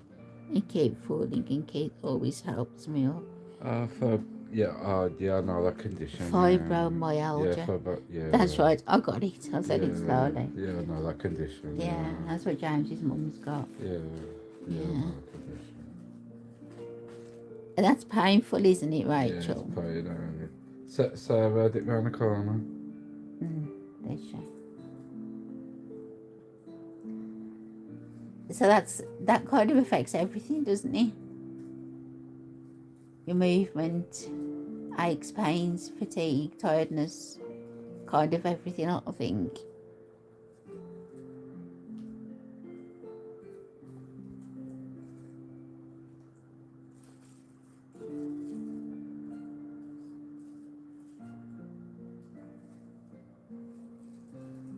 Well, some of them, sometimes they have energy and then they don't, and have to like use a wheelchair for a while and things like that. That's a condition, isn't it? About I don't know. pretty sure somebody else. I don't know, when I was younger. Rachel will tell us. Yeah, yeah. Yes, very much so. It's difficult, but we carry on. Yeah. Yeah. You have like good days and bad days. Some days you have to like there's a wheelchair and things like that to go Yeah. because of the pain and things. Yeah, it's not fun, is it? I just remember the kids at school, because I could walk up until I was properly in my chair once I was, say, about 16, 17. But I was perfectly fine jumping, hopping, skipping, running around, same as any other kid my age, up until I was 10. I was in the last, I think I was in third or fourth year junior at school, and we had, do you know those like medicals that come round, and we used to call her knitting aura, like the knit nurse checking if you got lice and things like that. There's some kind of a medical for your eyes, your teeth, and there was something on that form just about a general physical examinations. I can't remember now, it was a while back. And Mum says something's going to be picked up on it, so just let me, just go through with it. And obviously there was, but all they said was that I had stiff feet, and that was it. I was left like that until I was 13, 14. So for those 4 years, I was just left with a diagnosis of having stiff feet, and that was it. No help offered, nothing at all. But then by the time they actually read up, and the surgeon who was actually I was under at the hospital, he's not with us anymore now either. He died of cancer, he did, I believe. He actually said, he gave it some medical now, I can't remember now, but that still came down to stiff feet. And like my mum's saying, she's got more than stiff feet. Look, she can't stand up, she's got no balance. So he wanted to do different tests and everything else. And he says, but if I do these certain things, it may stunt your growth. They wanted to do stuff with my Achilles tendon, at the time being 13. He says, you haven't stopped growing, so if we do anything, we're going to stunt your growth. And Mum says, no, forget that. So by the time I'd stopped growing, it was too late to do anything.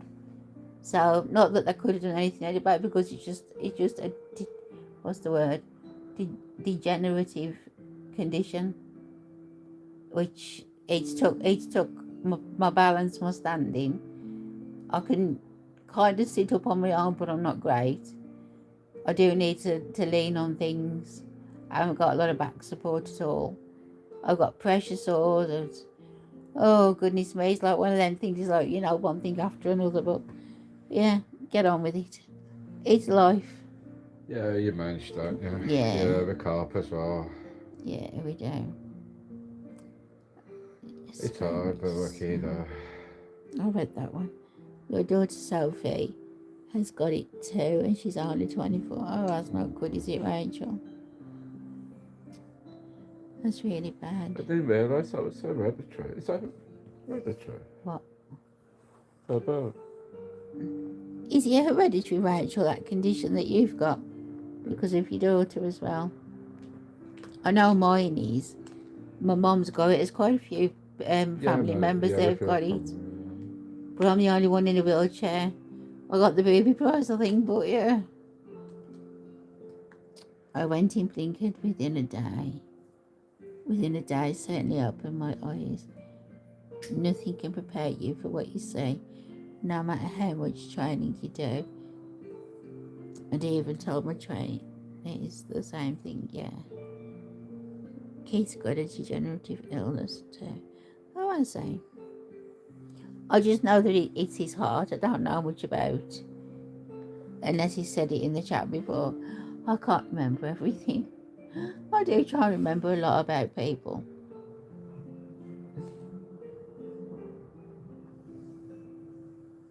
Yes, I think case will be similar to more condition, wouldn't it?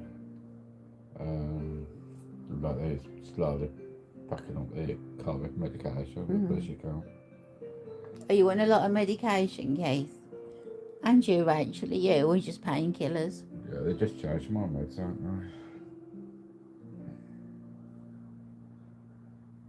I've got no tablets, thankfully, touch wood. Look at you. I've just got steroids, inhalers type of thing. Look at you. Because the way I sit more to the side. So obviously it affects my breathing. So when I'm talking, I have to keep taking big breaths and then say what I need to say. It's not nice, but as you say, you get used to it.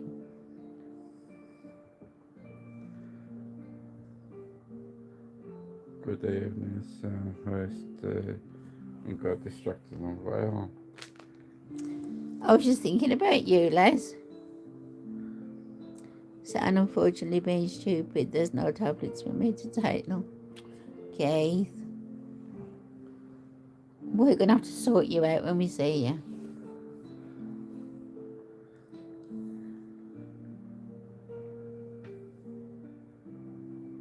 What did you get distracted by, Les? Stay, look at your comment.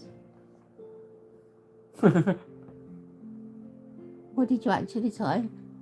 Hi, Les, and I put away my hand. So Steve's typing in hieroglyphics again by the look of it. Steve's actually said hi, Les, and put a wave. And on my screen, it's got the little symbol, and it says there are, and a wave. Oh, goodness me. So what you been up to then, Les? Enlighten us, how's your day been? Get the off licence distract you. Or the pub.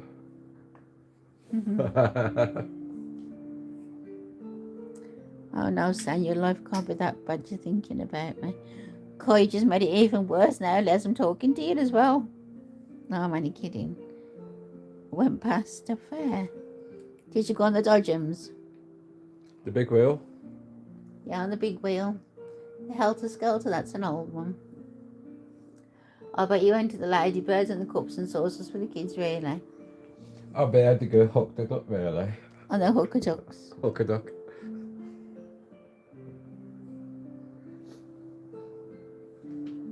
We had the game of darts with the blood darts. Yeah. No, you just watched everyone else. I used to love walking through the fairground and on the pier as well. But I didn't like it. I used to get the cracks in the pier and you could look down and you'd see the sea underneath. Oh, it used to scare me. Are you by the sea in that, Keith? Or quite close to it, I'd imagine.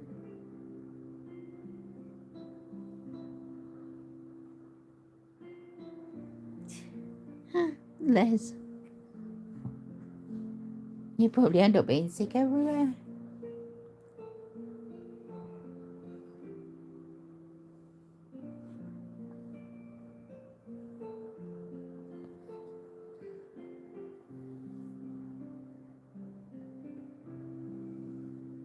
How's Luna then? Rachel, Keith. I don't know which one to talk to because I'm talking to you both. Just that I say, Keith, it's quicker to say off my tongue. But Rachel, if you ever want to answer, you answer as well. I was just thinking about when Keith said that you had to go and do Luna's ears with the eardrops with her ears.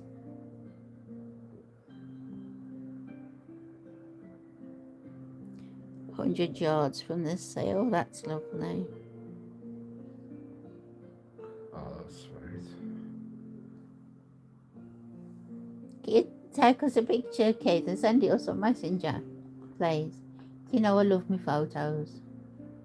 Yeah, we saw the say yesterday, didn't we? Yeah. Oh, yeah, do you know what we saw as well? The Duke of Lancaster. Lancaster. Lancaster. The Yeah, ship in Mostyn. North Wales. In North Wales. I've got a short and I've got a few photos. I've got some information from it off Google. And I'm going to do a short on my channel. So you can have a little listen if you want and see the pictures and whatnot. And there was also a well in Wales. And it's it dates back from the 6th century. There is some saint, what was his name? Saint, oh, what was that weird name? I don't know, It was Dove, we say Dove Mog or something like that. And it was to do with, I don't know what it's I'm going to butcher that, so I'm not going to say that. But yeah, read up on it when I posted. It was really, it was lovely. Yeah, I went for a long walk to get that footage. Yeah, I sent Steve out the car. I've got places on my map that I want him to go for me. Rachel, I think it is. But I went to the doctors and he said to me, "You've only got fibromyalgia, aren't you? It's in your head because it should be gone off by now. But there's no cure because how silly. Some doctors have not got a clue, have they? I really haven't. It's like, well, you try and live with it for an hour or a day and then tell me that like there's nothing wrong with you." Keith, if you video any blood, Les, not reading that comment out. Oh, Les, by the way, I know how to time people out, just saying. Just saying, okay? If you mention the B word again, you'll find out. Right? Keith, no. Les, don't be mean. Keith, I don't like butterflies. I don't like butterflies at all. Butterflies freak me out. Right, Les, right, you asked for this. Let me see if I can do it. Hopefully. There you go, Les. There's my first time out for 10 seconds. No more B words. I told you, no B words. Right? No B words. Steve, can I put you in timeout as well? No. Can I not do that? No. Help. That must have been what happened to Will before, because he's got message deleted and I never did that. I only timed you out. That was mad. Sam, I heard you saying you went to the butterfly farm in Great Yarmouth. Yeah, that's right, Keith, I did. And that's what totally freaked me out about him. Cannot stand him at all. One flew into the house the other day, I don't know if I said on it last week. And Steve said, "You better stay in the kitchen." I says, "Why?" He says, "Because there's a butterfly just flew in." That was it. Slam the door, I'm staying in the kitchen. I don't care if I'm staying in there for 10 days. Get that butterfly out of the house. Yeah. I'm chasing him out of the living room. There's some people I don't like them. Yeah, I don't like them at all, Rachel. You will see me move quick and I don't move quick. Do not like them.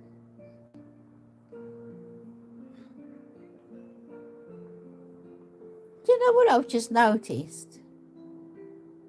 And you're probably going to think I'm really slow. And I don't know if me making the connection. Do you know, with Rachel, Keith, your surnames on here. Keith is a lock and Rachel is a key. Is that meant or is that actually surname key? You see how I made that connection? That's probably totally nothing, but I'll be a good detective if it was.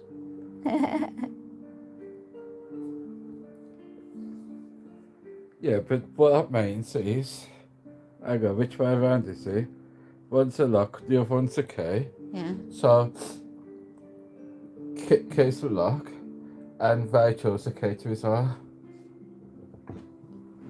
Are you ready? There's That's what I've just said. You didn't mention it that way. Well, that's how I meant it. I They're didn't being say that. romantic. Oh, shut up. It's what two lovers do, like me. You ain't got a clue. So I heard, oh, well, I'll tell that one. You've been there as well, Keith, yeah. So you don't like B words, beautiful, buttery baguettes. You know what I'm on about, Les. You can keep them words. No, I don't like them anyway. Well done, Steve. Yeah, so I thought that's what it was. That's why I made the connection, Keith and Locke. Keith and Locke. Oh, I'm not going to change it. I knew what I meant. Lock and key. Oh.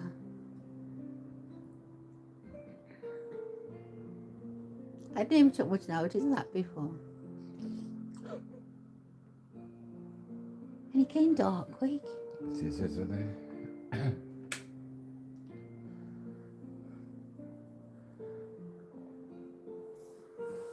These weeks seem to be keep rolling by. Have you noticed how quick they seem to be passing? I know you. Oh, there's my little munchkin. Are you okay, sausage? Come here. He's coming for a snuggle. Tough nap.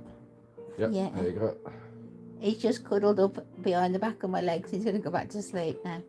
Oh, he's just done that sigh. You know, the sigh that dogs do. When it's I'm relaxed, I'm going back to sleep. Leave me alone. That's it. He's got his head down now. He's so warm. Got the fan on him as well. He's drunk a lot of water today as well, though, ain't he? I think they're still recovering after the trip from yesterday. It was a long, long day yesterday. It was like a 14-hour day.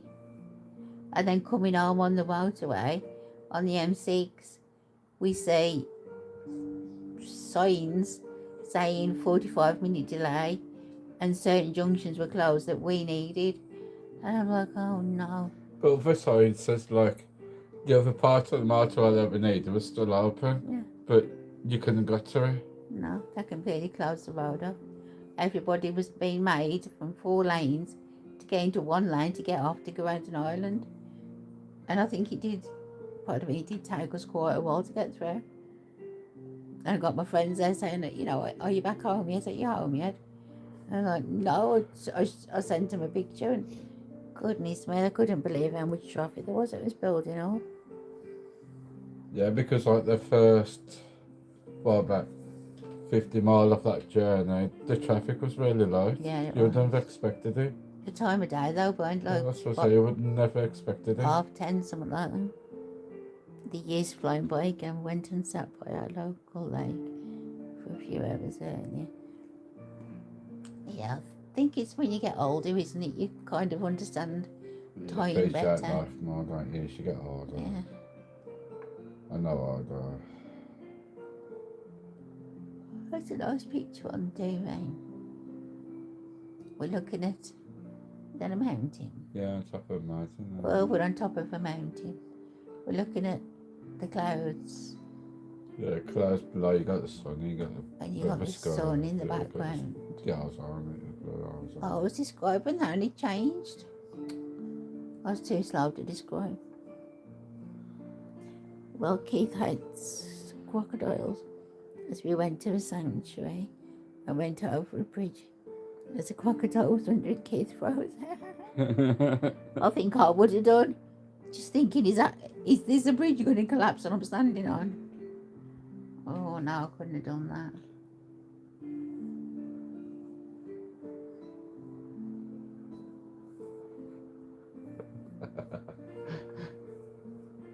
Cool, I've got some stories to tell him.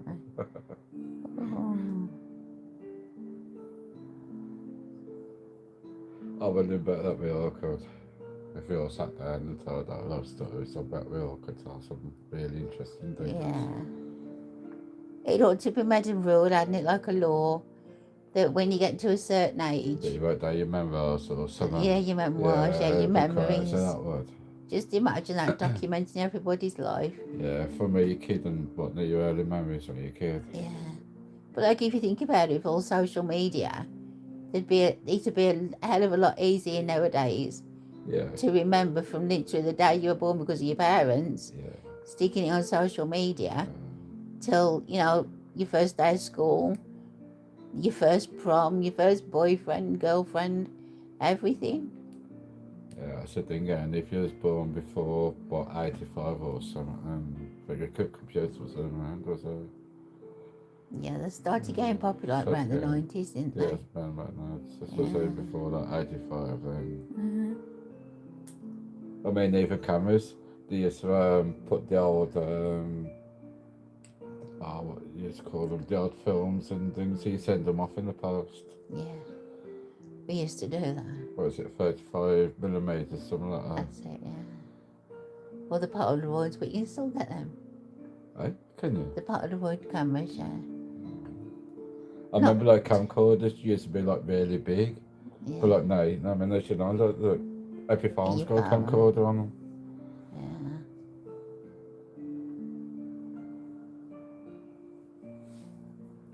The old top loader and whatnot, foot loader. Yeah, with the videos. Yeah. It's like, that's what you think back. But yeah, so like everyone would, if everyone write down the memos, make sure you know what you'd put. Yeah. Because all of our expenses would be different. Yeah, they would, yeah. Okay, Keith, thank you for joining us. I was looking at the time myself, thinking I'm going to go and grab a snack and sort the dogs out and whatnot ready. So I think we'll be saying our good nights as well.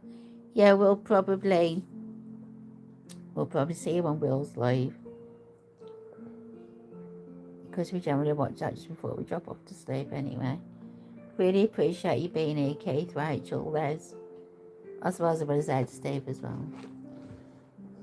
He had no choice. He had to be here.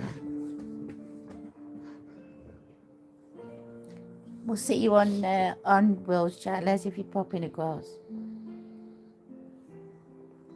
Yeah, just go grab a snack. Don't forget to hit that like, you lot. I'm not thinking. Oh, have they? I don't know. Yeah, so you got more likes than people watching. And my voice is starting to get really dry as well now, so. Okay, Les, we'll see you shortly. Keith, thank you so much for popping by. We'll see you soon. Rachel, you going to Will's chat as well? Thanks, Keith. Good night. I should wait for Rachel to say goodbye. I don't like just to leave without hearing from her.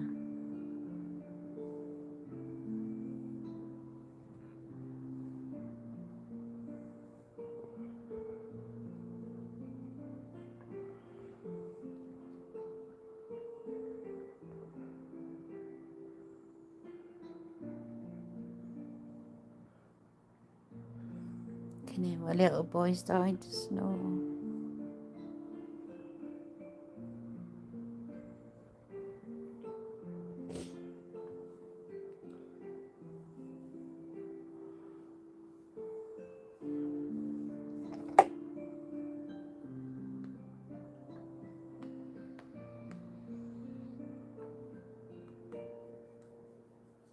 Good night, Steve. Good night. Look forward to the next one. Thanks, Rachel. I appreciate that. I know we don't talk, you know, it's not a bustling chat, but I do appreciate all your time and for being here. It's always a pleasure. Yeah, it is. Thank Always you a so pleasure. much. I'm going to get Steve to turn it off now. Thank you, guys. Enjoy the rest of your evening. Yeah, thank you. Good night. Bye-bye. Bye.